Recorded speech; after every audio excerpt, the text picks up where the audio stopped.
Howdy, this is Jim Rutt, and this is The Jim Rutt Show.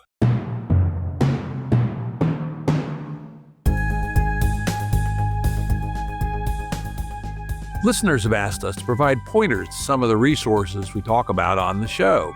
We now have links to books and articles referenced in recent podcasts that are available on our website. We also offer full transcripts. Go to jimruttshow.com. That's jimruttshow.com. Hey, listeners, don't forget to check out my new Substack at jimrutt.substack.com. The most recent essay is What I Mean by Metaphysics. And no, I didn't have to reach for a pistol to write it. Today's guest is Alex Ebert. Alex is an American singer, songwriter, and composer. He is best known for being the lead singer and songwriter for the American bands I'm a Robot and Edward Sharpe and the Magnetic Zeros. Welcome back, Alex. Good to be here, Jim. Thank you. Not only is he a singer-songwriter, band dude, and all that stuff, but he also writes a fairly interesting Substack with a great name, badguru.substack.com. And in fact, today we're going to be talking, or at least launching our conversation from a Substack article he wrote some time ago, actually, which I recently stumbled across, called New Age and the Religion of Self. The Anatomy of a Rebellion Against Reality. So, at some level, this essay is at the highest level of abstraction, arguing that New Ageism is a pervasive but unrecognized religion. Walk me through what you mean by calling it a religion. Actually, start off with what the hell do you mean by New Age? And then, what do you mean by calling it a religion? Well, I think religion, obviously you have to have sort of unseen forces, higher powers, cultic overtones. You have to have some kind of eschatology.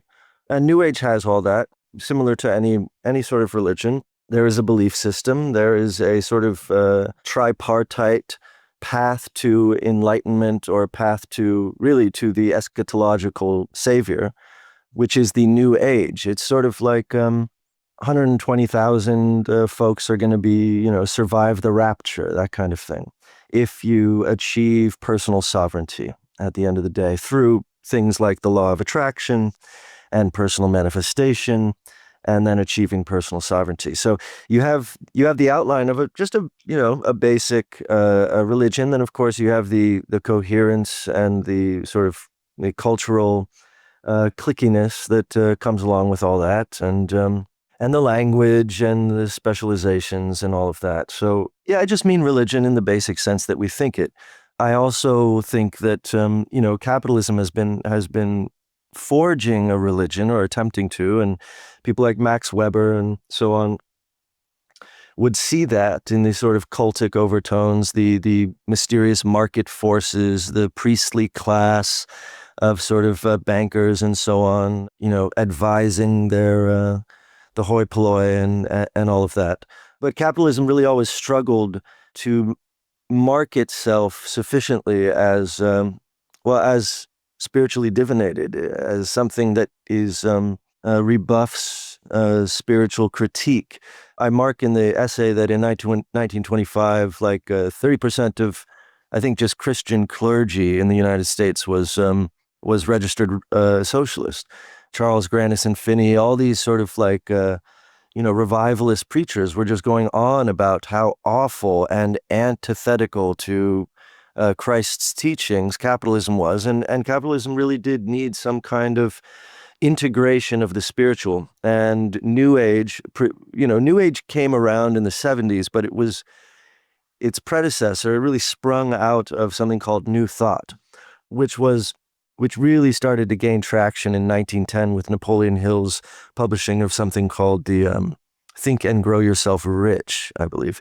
Yeah, I read that book, Think and Grow Rich, the most amazing imaginable pile of poppycock, but yeah. Yeah, well, and that all grew out of theosophy, and then theosophy grew out of prior things. I would actually trace the entire damn thing back to the beginnings of the Enlightenment. I think, therefore I am, which I believe was actually a reaction to solar centricity. It's just I think it's just 5 years after it was confirmed that the Earth circled the sun and not the other way around, that Descartes basically said, okay, well, then in that case, the universe revolves around me. We have to somehow be at the center of this story. And, anyway, I like personally tracing it from all the way back then, but just to bump ourselves back up to the 1870s, Blavatsky, this Russian occultist, theosophist, came up with this idea of the law of attraction. And obviously it predates her, but she really popularized it. And then all of a sudden people started taking this idea that, what you think turns into what is attracted to you, and you start attracting toward you the very things you think. And we end up with the idea that, well, if that's the case, then you can think about money in such a way that money comes to you. So you have Think and Grow Yourself Rich. And that really captures the imagination of the capitalist class. I mean, obviously, we end up with a character like Donald Trump, whose pastor as a child was Norman Vincent Peale, who was one of the biggest New Thought authors ever.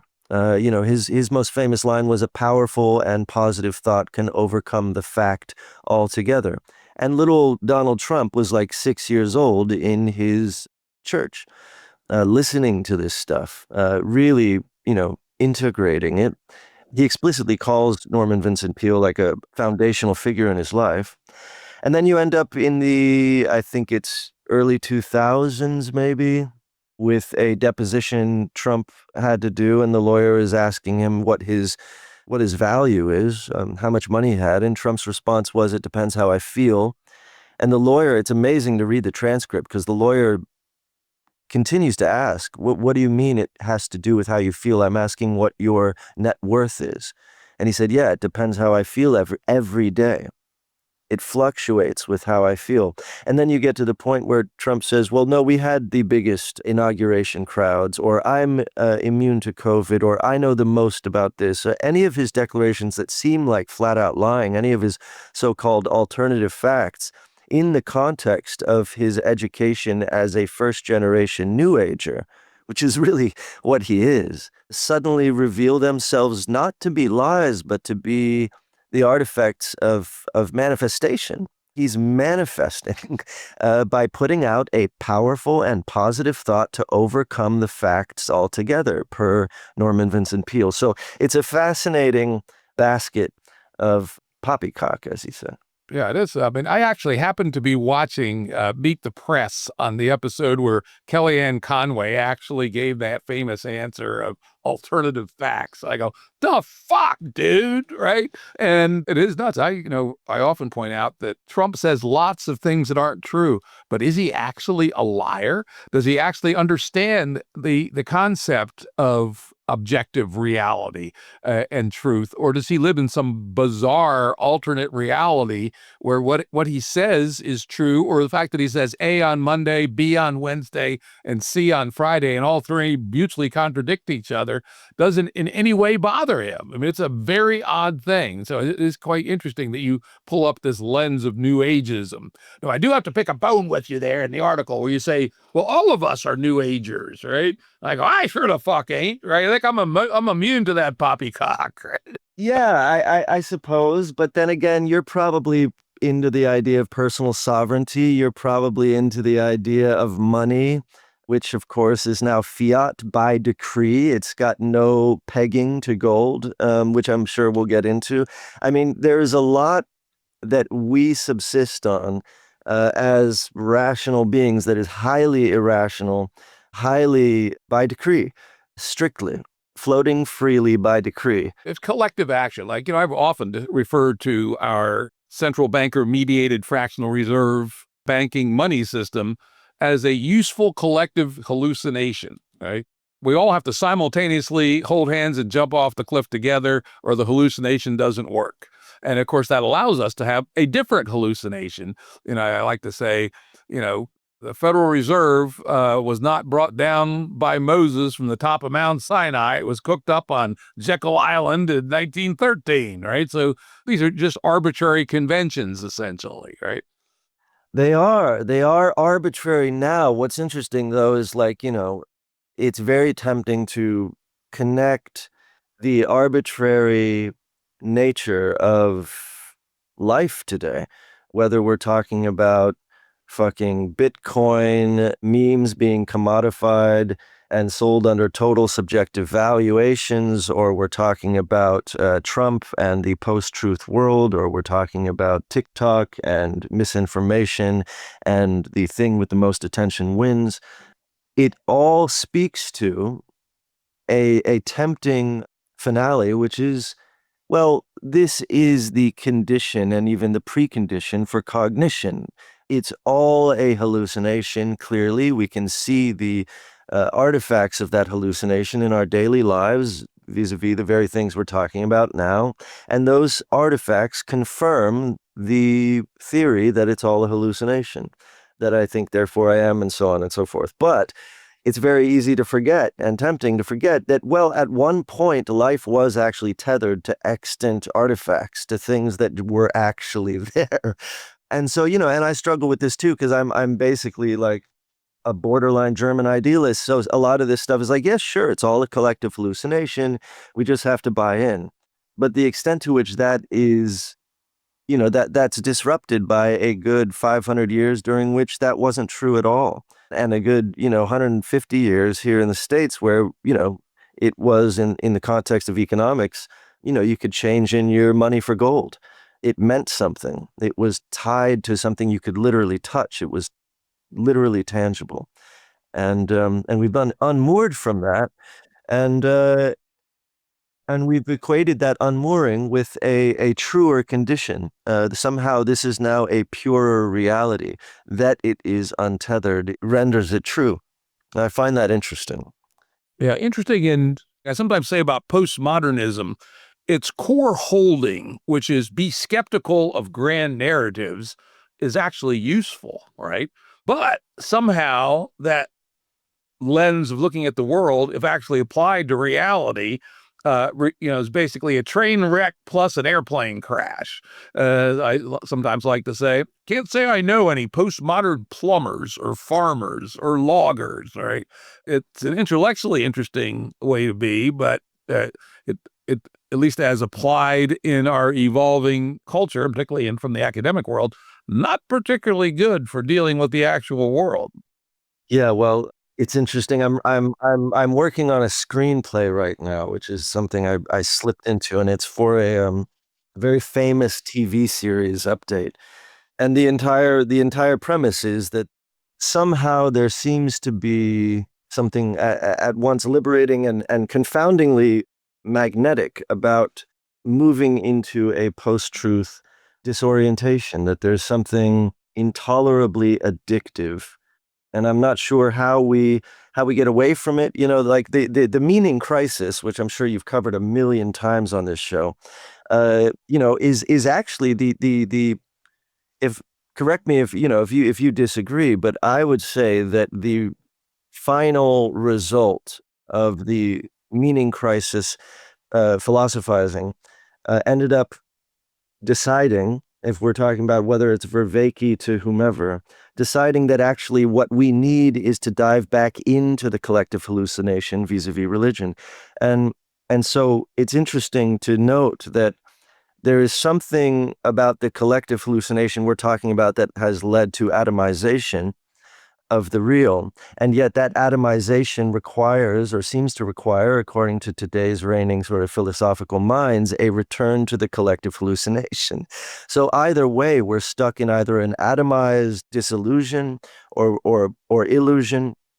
I don't know if the atomization is an illusion or if it is the real thing. Because at this point, if our option is the collective illusion, maybe it's simply our options are an individual illusion and a collective illusion. I'm not sure where that seems to be the rock and the fucked place that we're living in. Yeah, of course, that's what GameB is trying to thread that needle, right, between the two. And I will say, to be fair to Vervaeke, well, I haven't talked to him, a couple of months. He has always underscored he believes in no supernatural nonsense. Everything he's saying is grounded in causality, though, and in emergence, without the non-magical versions of emergence. And he dances right along the edge. And, he says that we need the religion that's not a religion, which is, in his mind, the rituals, the practice, the things that cause our naked ape, our tailless naked ape selves to resonate with each other and produce higher degrees of relationality and coherence, and actually get back to, intersubjectivity and rationality and collective sense making. And I do think there may be hope on that road. But you're right. The two prevailing attractors, the bad attractors, are on one side, atomized individuals, and even worse. I mean, on one level, you have the Ayn Randian atomized individual. And now you have this new age atomized individual, the QAnon types, who just say, what the fuck? I can just make up anything. Pedophiles in the basement of the pizza parlor. They're the ones running in the world. How can I say that? Because I read it on 4chan or something. I don't know the fuck how they get into this stuff. Or on the other hand, people who are going back to the old time religion. I know a lot of people moving back to the old time religion, whether it's evangelical Protestantism, whether it's Catholicism, Greek Orthodoxism, these strong forms of collective agreement, collective hallucinations, in my mind, are strong. But to my mind, the right path is somewhere between the two. Let's understand, what is it? Why humans have fallen for these collective hallucinations, or what appeals to them about individual hallucinations? And can we find a way of doing collective sense making and individual sense making, which, is, based on real thinking, And the one I like to talk about a fair bit is, we talk about the objective. Ever since Kant, we've known that we don't actually experience the objective world, right?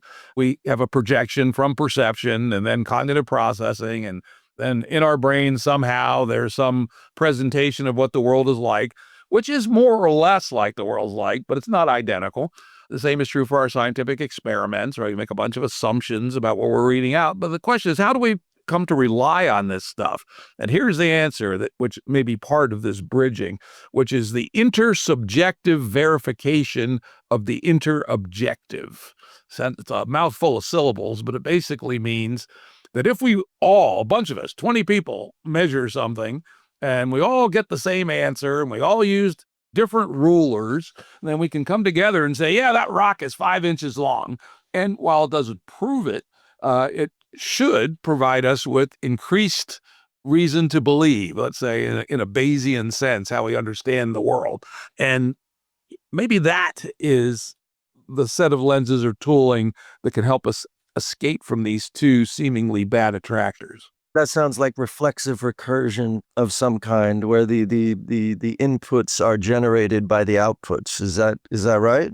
Now, I would say in this case, you have multiple inputs that are then compared and see if they agree. So 20 people measure the rock using 20 different rulers, which they bought at 20 different stores, if we want to make it more general, and they all report 5 inches. Then we ought to, means independent of dogma, say, probably the rock is about 5 inches long. So the intersubjective, we talk to each other and report what we have seen, and they say the same thing. That's how we know that we have something. Yeah, like a mean truth. I mean, that's, I suppose, what we're all relying on, right? Like, I mean, that is the base. And that's all we have, right? And it is still, that's all we have. The premise of reality. I mean, we the premise of reality is still that. I don't think we'll ever get away from that. I don't think we can. I think Kant showed we can't, right? Kant said we can't, or something like that. Yeah. But that's okay. Once you have enough measurements, then you can say, all right, we can act as if this were true. The number of measurements done, for instance, on the rest mass of electrons is very large. And you can say, like, it's 14 decimal points now, that all the quality of measurements all around the world are in agreement that the electron rest mass is thus and such. And so, yeah, maybe it is, maybe it isn't, but the probability it isn't is vanishingly small because of measured by various methods, by various people at various times in various places. And so you basically stack up the evidence, and then you reach a point where you can act upon this as if it were true until somebody proves it's not. That's how we operate. Yeah, I mean, I don't think that the New Ager would would balk at that, except that they take the position that they can generate the consensus and thereby, it's sort of like hunting for a bodiless shadow or trying to perform forensics on a, holographic crime scene. There is no there because the there was produced by the the idea of the there. There's a sort of retroactive causality to Trump saying, well, I had the most amount of people at my inauguration. There is a consensus reality that can build around that then makes it so. And now, of course, obviously you can modify images and quote unquote prove a truth post haste. So there's a problem with consensus reality in the sense that that thing with the most attention seems to get consensus reality.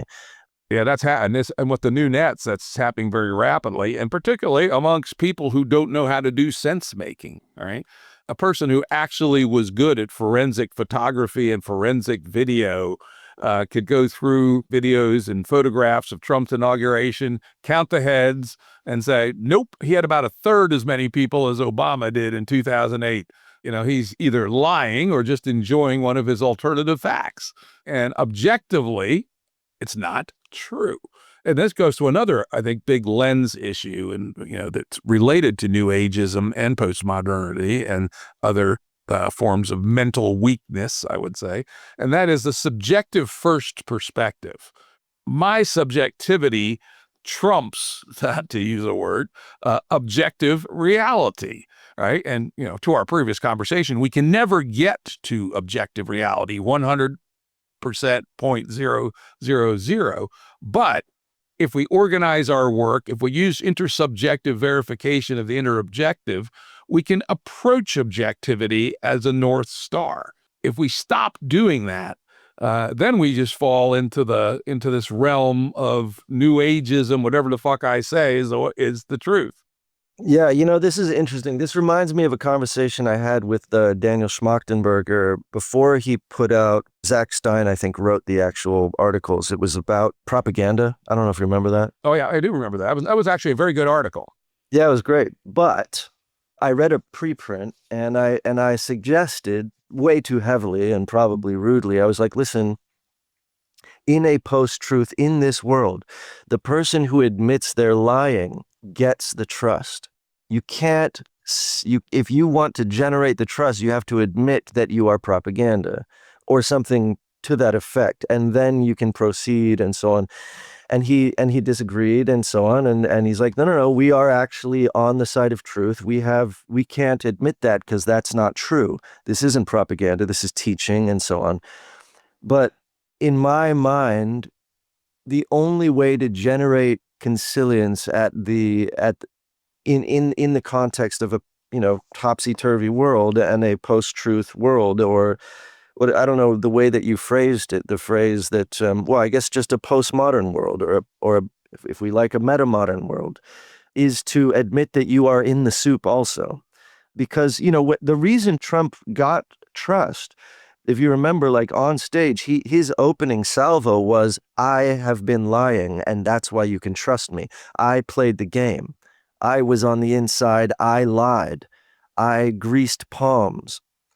And everyone's like, oh my God, I trust him because he's telling us he lied, right? So how do you, that's the only, and this is what, like, a fundamental problem of consilience building, is that you have to somehow admit to being a trickster in order to get the trust train moving. And if that's true, then our collective sense-making may indeed be breaking down. I've, in the last couple of years, been saying, hey, of the various ways our society could collapse, the total failure of our collective sense-making might now be the highest probability long before climate bites us in the ass.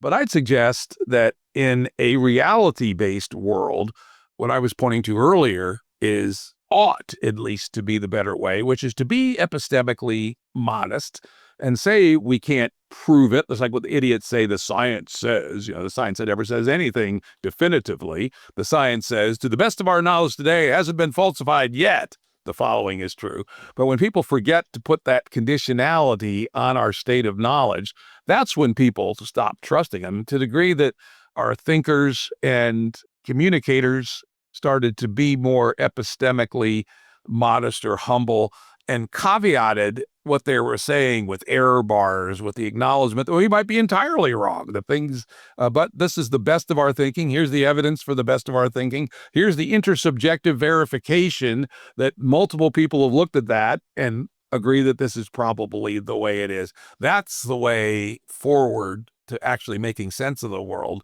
not saying, I'm a liar, I'm going to tell you some more lies, and my lies are somewhat cooler lies than the other guy's lies, right? This reminds me of a line in the essay, I believe. I can't remember it exactly, but something like asymmetry of belief equals the proof of the sovereign mind.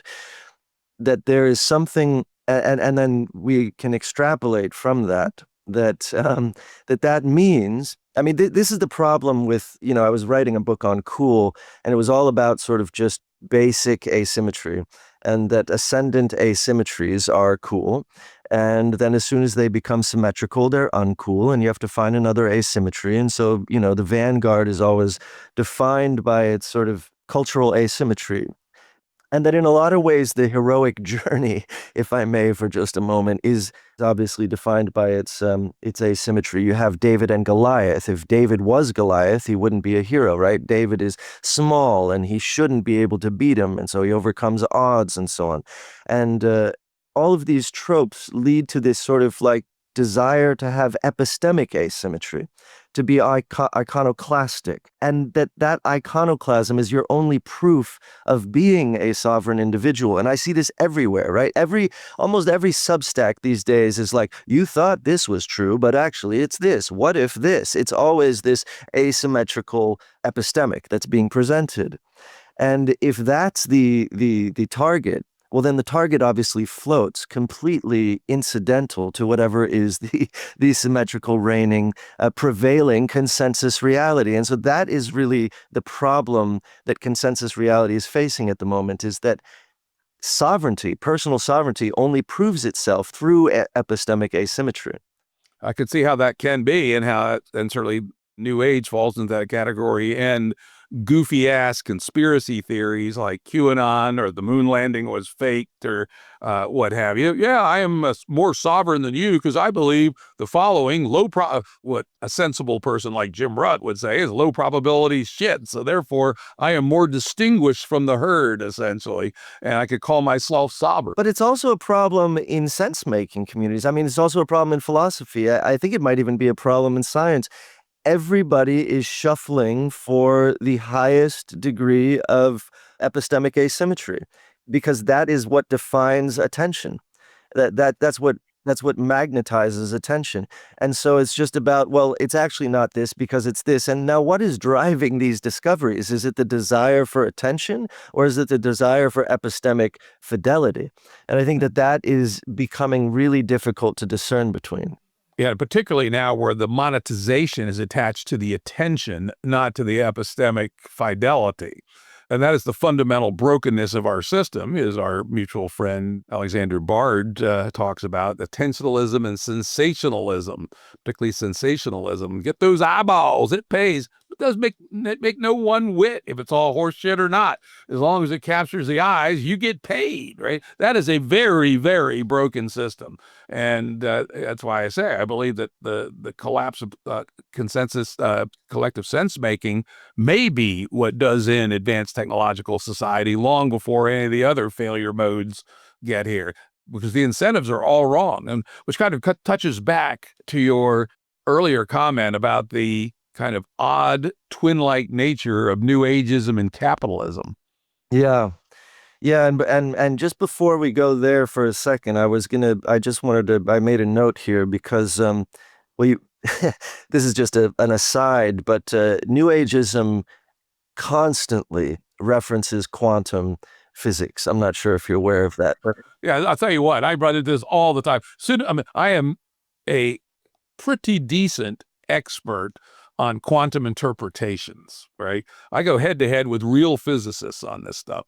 And one of the things that I do on the Jim Rutt Show all the time is blow people out of the water when they bring in bogus quantum stories. And even really smart, solid scientists accidentally do it. And amongst the shitbird general populace of morons, as you say, it's extremely popular. And basically, as soon as I hear them open their mouth, I rank the quality of their discourse down about 90%. The thing that really captured the New Age mind, I think, is quantum causality, and especially ideas about retrocausality and the collapse of causation and so on. And, and this is emblematic of, like, you have manifestation, but this idea of retro manifestation, of rejiggering the past based on your powerful and positive thought. Anyway, a lot of this, like, there's a lot of New Age teachers out there charging lots of money. Joe Dispenza comes to mind, who his primary teaching is that you can heal yourself, and I'm linking us back to the present in a moment, but that you can heal yourself based on your thoughts. And that the reason you can heal yourself based on your thoughts is because of this sort of like quantum causality collapse, which is poorly understood, misunderstood by New Agers to begin with, but obviously they take the coarse-grained idea and fit it into this idea of magic, of personal manifestation, and they have people saying that they've healed themselves. Now, one thing that science does not take seriously enough is the placebo effect. The mind is super powerful. There is something there, for sure, but all of this works into this primary tenet of New Ageism, which is the sovereign body, not just the sovereign mind, but the sovereign body. And that if I am a practicing New Ager with a strong mind, I cannot get sick, and that all manifestations of sickness are manifestations of a sick mind, of a weak mind. And that's why New Agers were so averse to wearing masks and so on during COVID. Now, pre-COVID, most New Agers were all, Democrats, for lack of a better term.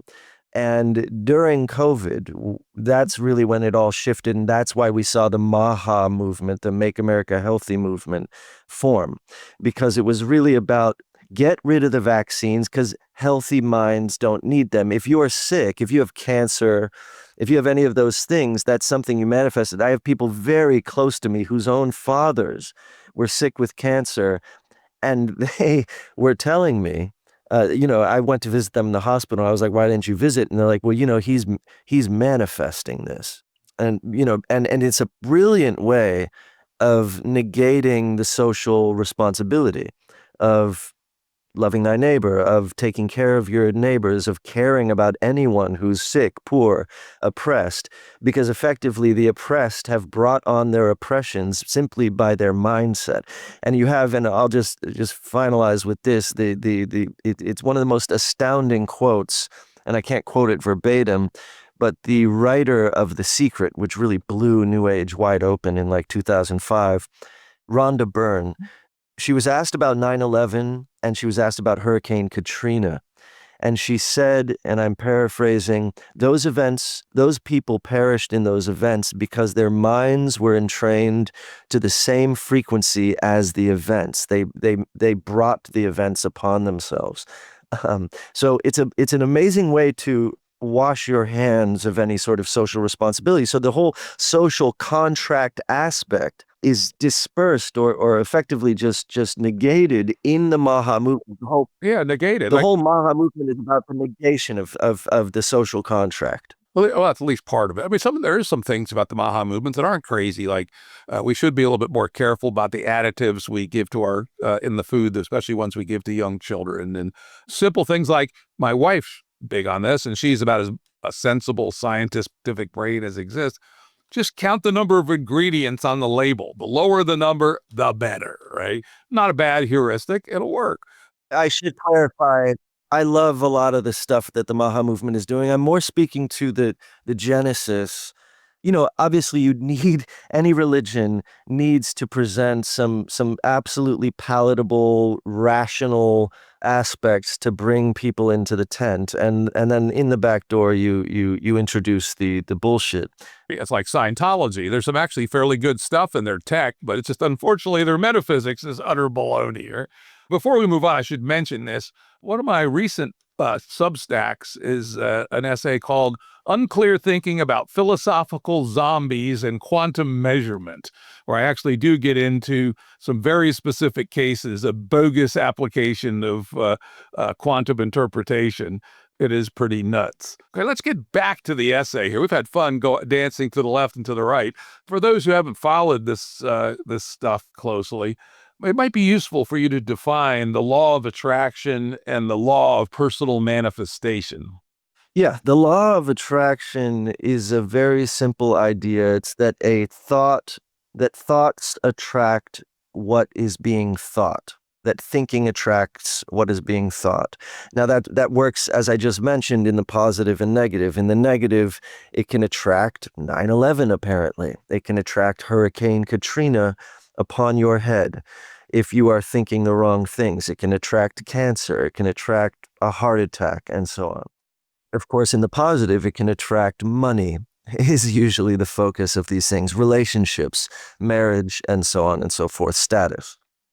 Personal manifestation is the enactment of this law into reality. It's the activity actively, proactively applying the law of attraction. So the law of attraction exists as a law. Personal manifestation is the proactive implementation of that law. And then personal sovereignty is that through enactment, you have the ultimate embodiment. You are personally sovereign, meaning external conditions don't influence your internal state, or, and this is the difference between this and Buddhism, or your external state. External conditions don't necessarily modulate your external state. Your near field external state, your personal world, your car, your house, your relationships should not be affected by world conditions if you are personally sovereign. Very common in religion, wishful thinking. Yeah, I mean, I snap my fingers and the hottest 19-year-old actress of the moment appears on my desk, totally naked with her legs spread. Yeah! Sorry, probability of that's pretty small, even as a quantum event. But a pleasant thought. What the fuck, right? And a lot of religions based on, I'm going to live forever, or I'm going to see dear Aunt Sally again when I die. All horseshit. All, just wishful thinking manifested as an ideology. Quite fucking nuts, I must say. Oh, yeah, let's get back now to the thing you talked on earlier, which is the cancer example. And I'm going to use this specifically to tie it to ideological extremist versions of capitalism. So we know we intersubjectively have verified that dioxin causes cancer statistically. The more dioxin you're exposed to, the more likely you're to get 4 or 5 different cancers. If some chemical manufacturing company is dumping dioxin into the river upstream of a town and doesn't extract the dioxin as much as God made little green apples and puppies, the cancer rate's going to go up in that town. But guess what? It costs a lot of money to get the dioxin out of the outflow. So it costs the chemical company real money. But if you say, well, isn't really dioxin that's causing cancer. It's that people's stupid ass thoughts or whatever the fuck these manifestation and attractions are supposed to be. So why should we spend the money to take the dioxin out of the outflow, right? And that's just nuts. But that is the logical result of law of attraction and personal manifestation, I would say. Yeah, it's also other logical results are obviously exceptionalism, exclusionary policies, racism, effectively. Certainly ableism is a huge one. But you have this idea that, well, people that are suffering in Guatemala, that are trying to cross our borders, they manifested their conditions in Guatemala. It's not my problem. Not only is it not my problem at some sort of political level, it's not my problem at a spiritual level. I no longer have to sort of abide by this love thy neighbor, anachronistic, Christ-like behavior. Even as a Christian, I can now know, well, these people, this is really the lot, not only the lot they were given, the lot they manifested. Even babies, they manifested these things, Palestine, whatever the case is. And it really allows us to wash our hands of any responsibility. Now you take Guatemala and you're like, oh, well, I didn't know that, about the Banana Republic Wars. I didn't know that United Fruit actually, lobbied fucking, whoever it was, I can't remember, it was Eisenhower or whomever, to send troops there and disrupt the government and kill their elected leaders and establish fucking little banana republics. And that's why their lives are shitty, is that we install dictators everywhere in Guatemala and so on and so forth. And that's why they're at our gate. But none of that matters in the context of New Age, because you're really not responsible for the suffering of others. They are. Only they can help themselves, So it's sort of like the ultimate bootstrapped, original sort of like conservative concept of you're in the world on your own, kid, and it's dog eat dog. So think right, not just do right, but think right. By the way, I wanted to just mention that, like, I'm talking in the abstract in a lot of ways about New Age, and listeners might be like, well, yeah, but how popularly manifest is this? Is it just like a segment? And I just wanted to, this is from my article. Oprah obviously is into this, but I'll just run through some quick quotes. Oprah, you become what you believe. That's her quote. Self-help icons like Jane Roberts, you create your own reality. Tony Robbins, quote, whatever you hold in your mind is exactly what you will experience. Celebs like Jay-Z, quote, I believe I can speak things into existence. I remember Lady Gaga saying she became famous because she really wanted to. It is really, really, really a ubiquitous concept. If you look at the airport, next time you're in the airport and you see books on the shelf, you'll notice that every, I don't know, fourth book is some kind of think yourself into high status book. Let me make a quick comment here, and you do reference this in the article, but let's maybe expand on it a little bit, which is, at least to my mind, think yourself rich in the literal sense that if I sit in the attic and think about money, money will magically appear. Not true. However, having an optimistic can-do attitude and, frankly, overestimating your own ability, as long as it isn't by too much, probably does increase your probability of making money, right? You go out and do a startup that is probabilistically a bad idea, but fairly often it works and you make a pile of money. I think my first two startups were probably ones that the investors bet on and they made lots of money, but it was probably a bad bet, right? And you referenced earlier, the placebo effect is a real thing, right? It seems like thinking that you've taken a powerful medicine or a magic potion from the witch doctor actually does seem to statistically make you more likely to recover from an infection or a medical condition. And so this is unfortunately let's call it the gradient on which the New Age bullshit is able to get some traction, because thinking positive thoughts is actually good for you within reason. Absolutely. Actually, that's why I tend to call myself a New Ager, just because I believe all of those things are real. But there is a middle path. Like your GameB is my fucking whatever I haven't given a name to, but a rational spiritualism of some kind. But irrationality is part of being rational. It is rational to make irrational choices. It is rational to dive into a collective delusion here and there. Money, for instance, is a useful concept, and it's a collective delusion. So there are a lot of reasons that I call myself a New Ager. It's just that when we start blaming other people for their own sicknesses at global geopolitical scales, we're fucking up. That's my main point, And obviously, I want to bring this into, it's not just celebs saying wishful thinking stuff. Like Sam Bankman-Fried describing a box token, described it as, quote, this box is worth zero, obviously. But if everyone kind of now thinks that this box token is worth about $1 billion, that's what people are pricing it at. And that's such an obvious statement now, because we all understand that speculative value is basically the only value we have in the stock market for the most part, and that it really does fluctuate. I mean, that's why stagflation is so curious, but it really does fluctuate based on sentiment, mood, how people are feeling.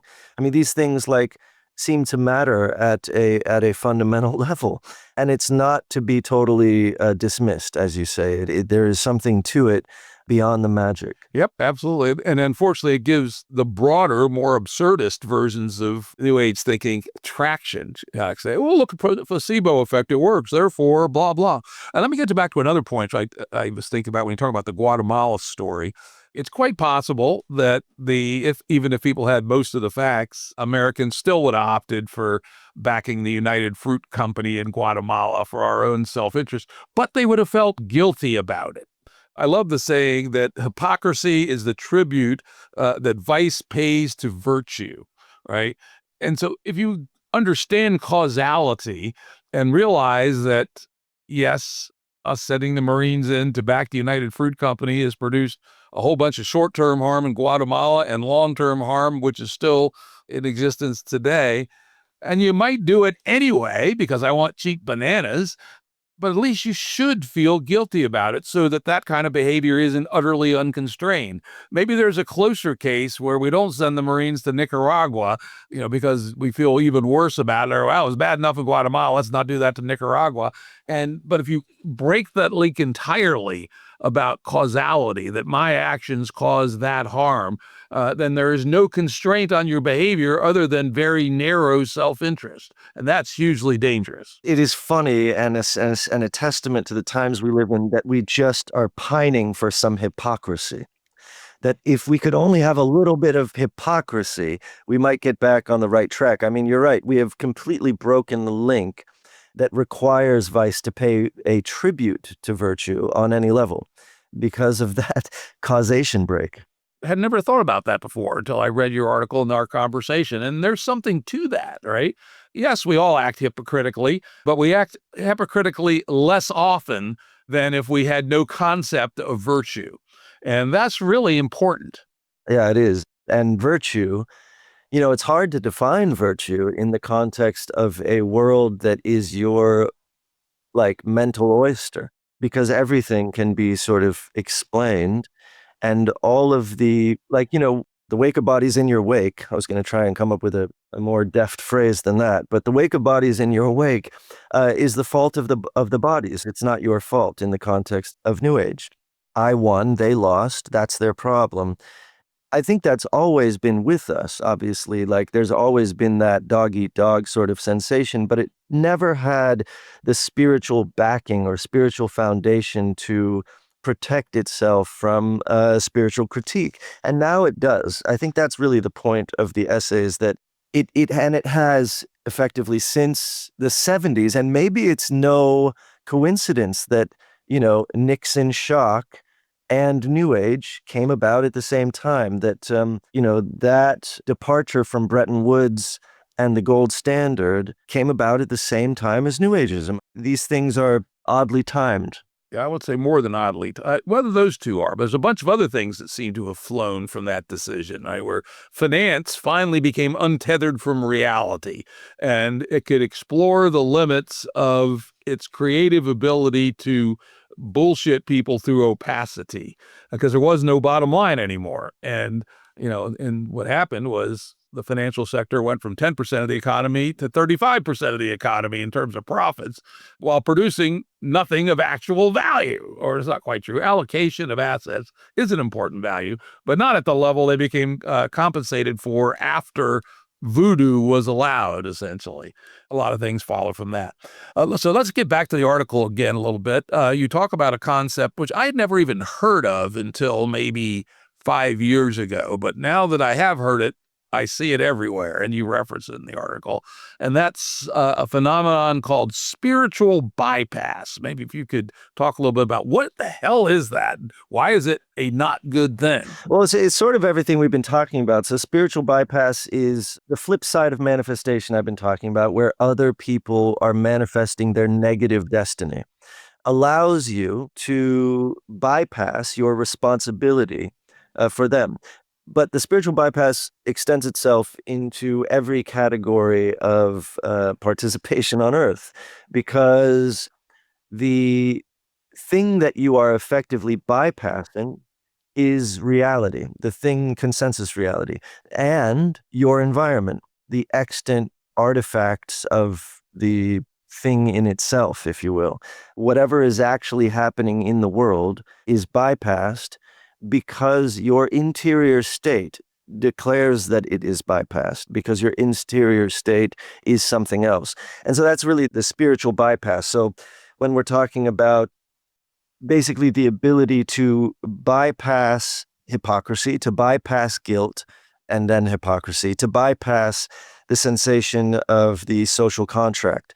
And that's something that is it's almost so prevalent now. I mean, maybe 5 years ago when I was really on about this stuff, especially during COVID, and I was posting about it all the time, it was like, it was so easy to identify because it was still somewhat salient. And by salient, I mean asymmetrical. Because once something graduates into symmetry, it no longer has salience. And that's the fucked up thing about supersalience. And so now it's more difficult to even identify spiritual bypassing because it's everywhere. And so it's no longer somewhere. That's a very interesting point, by the way. That is a very interesting point, that once a negative thing gets completely normalized, really hard to get rid of it. Yeah, well, it disappears. You can no longer identify it. Yeah, you're a fish in the water. What water? What the fuck's water, right? Yeah, exactly. That's where it's at. And, and just on a personal note, I find myself, I'll snap out of spiritual bypassing. I will snap out of a bypassed state now, whereas before in my youth, I could never even enter it.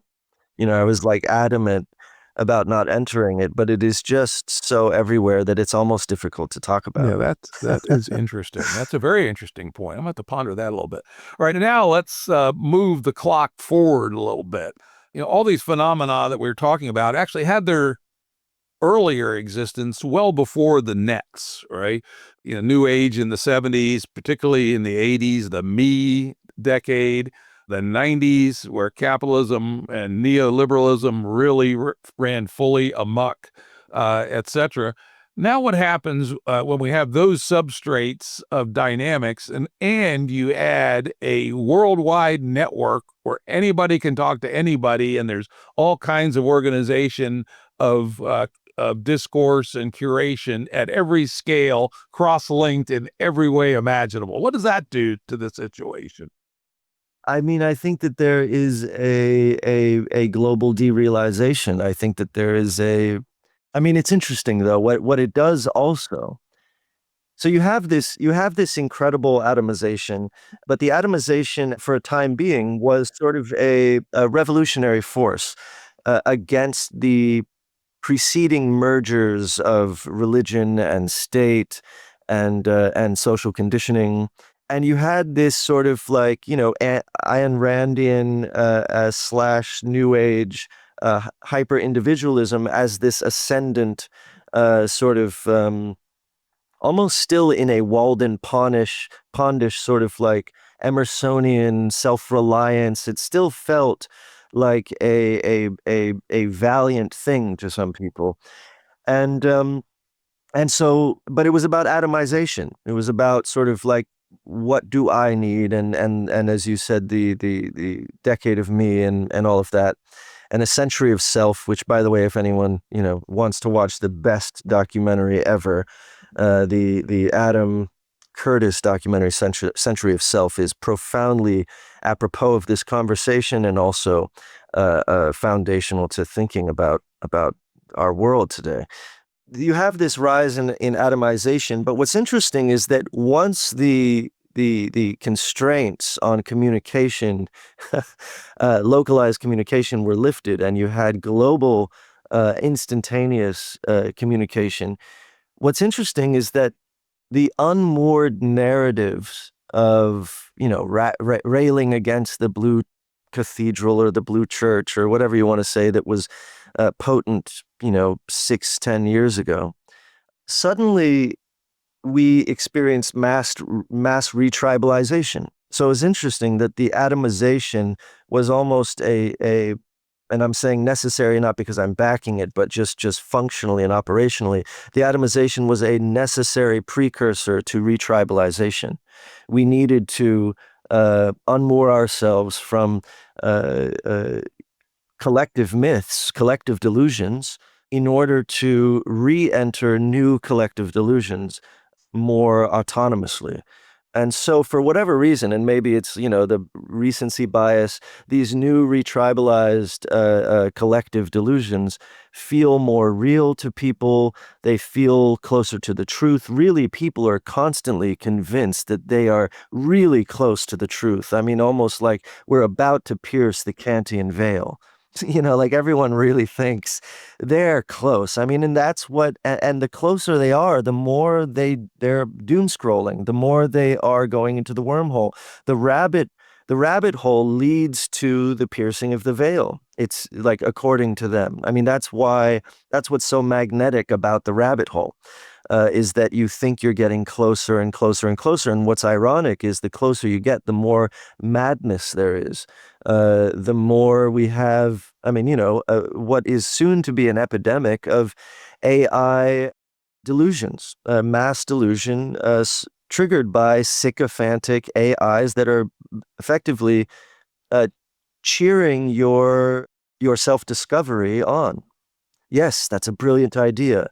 Wonderful. Keep going. You're getting close to the truth. We read things about people do that. And I will say this is an interesting Faustian kind of deal because, as it turns out, especially the newest editions of the AIs are actually useful thinking partners in doing real scientific inquiry, right? And I know several of the most senior scientists, including some ones that are world famous, who are now really using, basically since August 7th, whenever it was, when GPT-5 and Opus 4 and now Sonnet 4.5 came out, where you really can do real science. But, man, your discernment and your self-editing has to be very high so that you don't fall into the sycophantic spiral and rabbit hole and end up with, that's the greatest idea since dope in a bag, right? When actually it's just fucking internet slop, basically. And of course, the number of people that have the discernment about their own metacognition of a world famous scientist may be rather different than somebody researching the science about vaccinations, for example, right? Yeah. Yeah, what's funny? I mentioned the screenplay I was writing earlier, and I never ended up mentioning the plot, but basically, not giving anything away, is basically talking about, or the backdrop is a premise that a virus is making everybody go insane, but the lead is sort of a Sam Harris-y sort of like, well, I'm a very, very, very rational person. I could never succumb to an irrational virus.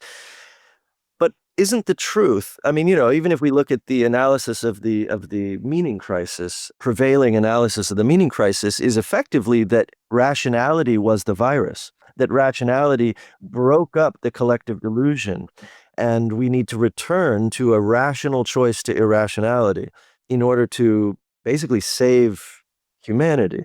I'm not saying everyone came to that conclusion that you have to make the rational choice to irrationality, but the religion that isn't a religion is seeming more and more like a religion. I mean, the more he hosts Jonathan Pajot every time he's talking to anyone, including people like Michael Levin, the more I'm starting to think, well, maybe Christianity is what we're all talking about, and that is where we all must head, and post Charlie Kirk, it's growing, that call to return to an irrational choice. But it is seeming to be, according to most people, the most rational choice to make.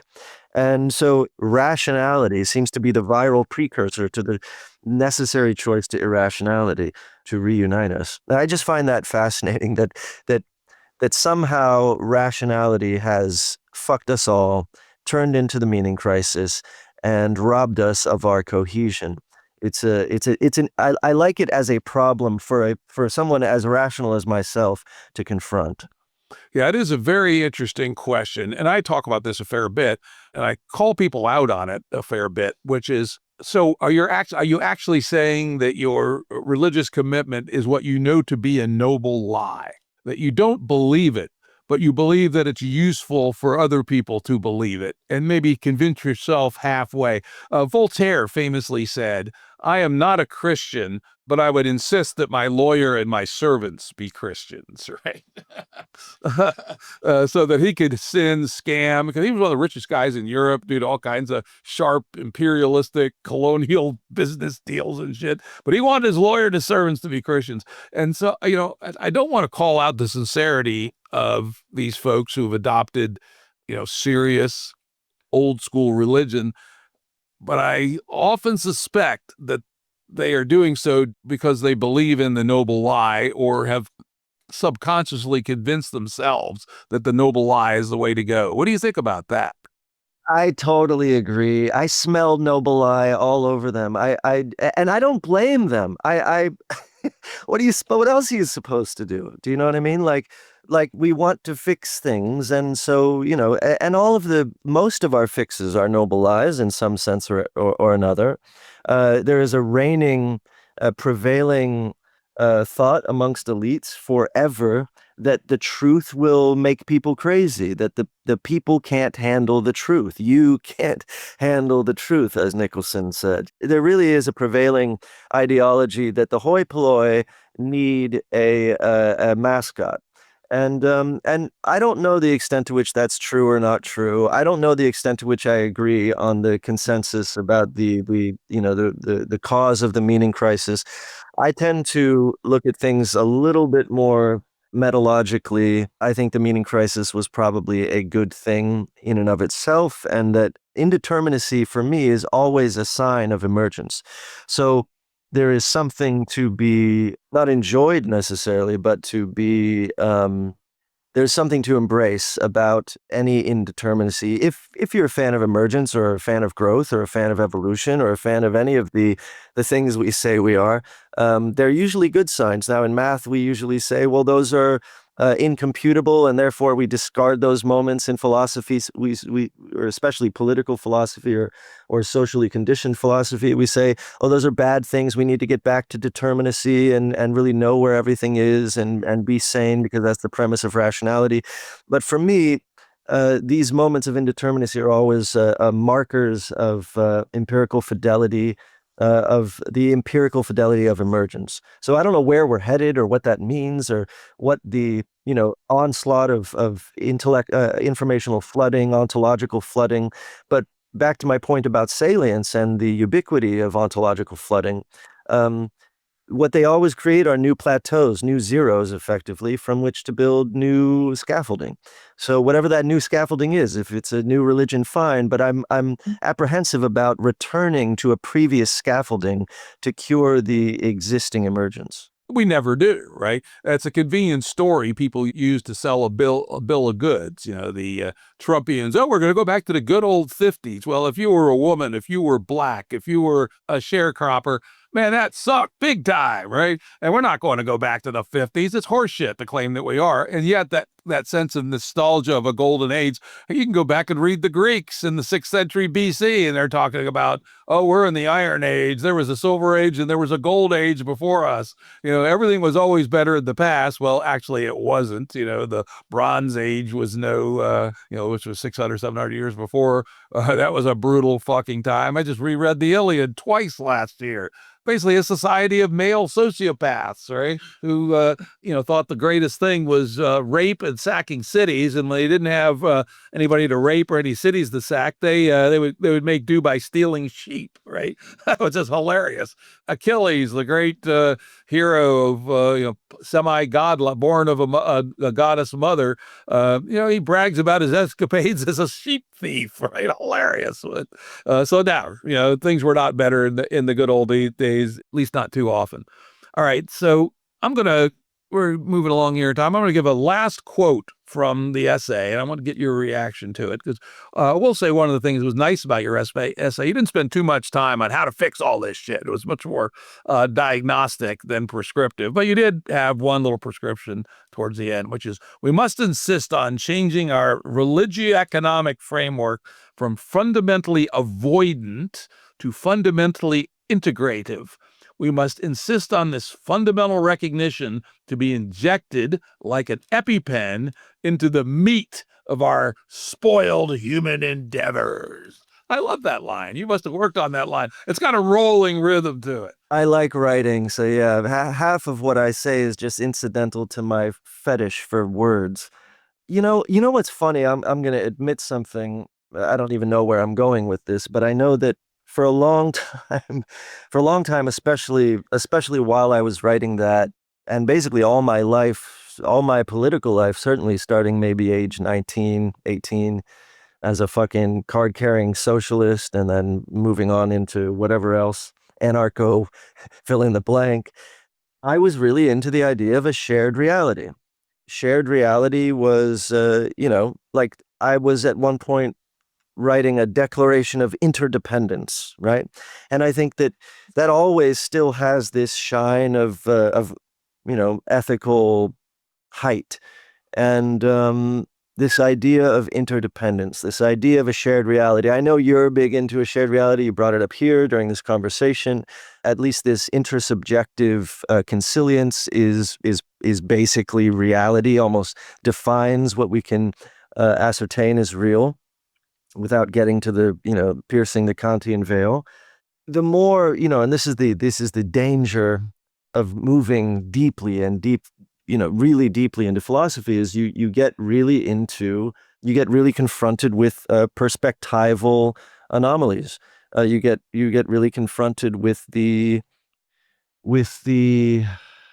diaspora of subjectivities.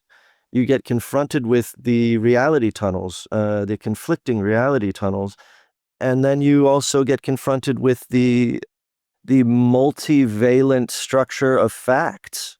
That facts can be interpreted in any which way to support any opinion.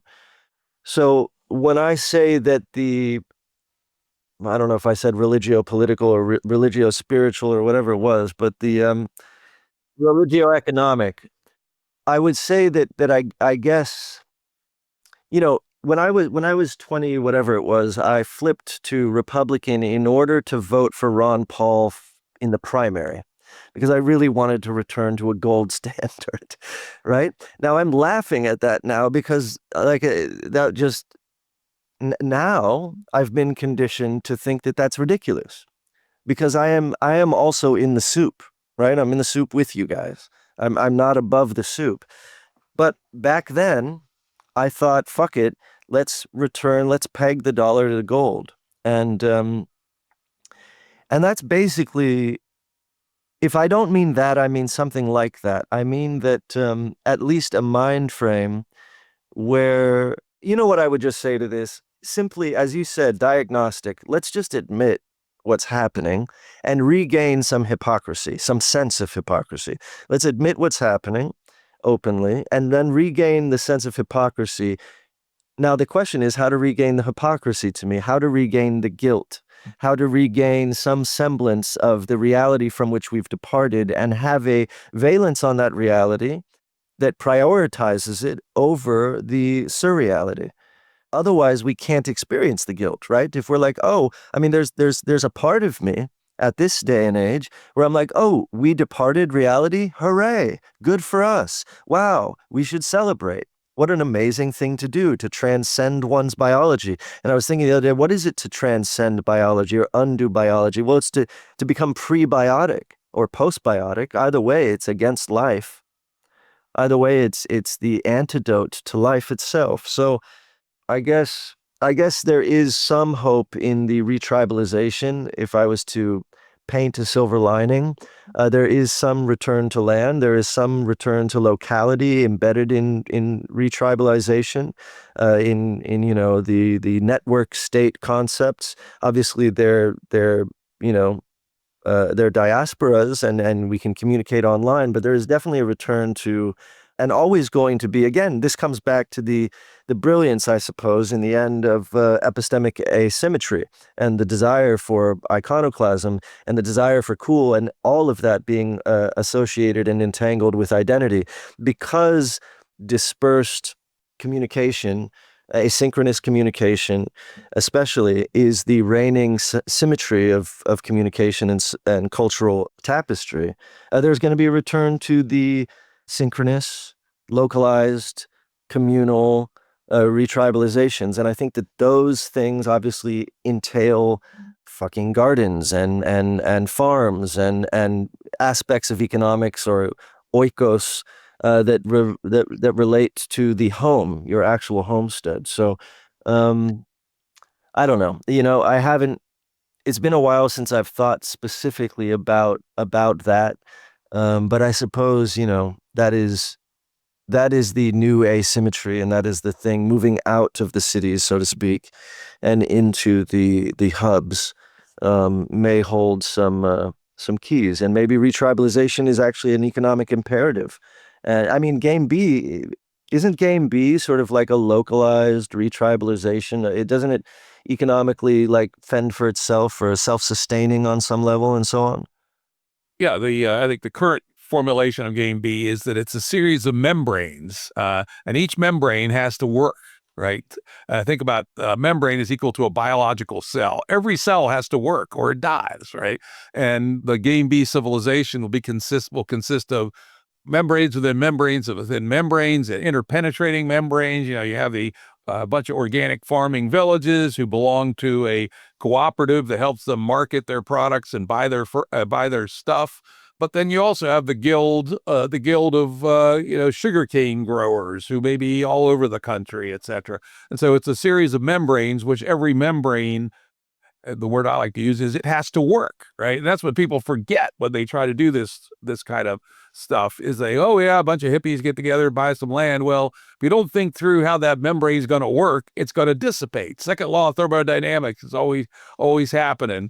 And so GameB does have this localized, but also self-organizing aspect, presumably eventually all the way up to the global scale, because we still have global questions. You have to manage the atmosphere, global commons. We got to fight off asteroids when they're detected, etc. So you can't be only local. You have to be on the ground, building your own personal life locally, in the flesh, touching grass, as the kids used to like to say.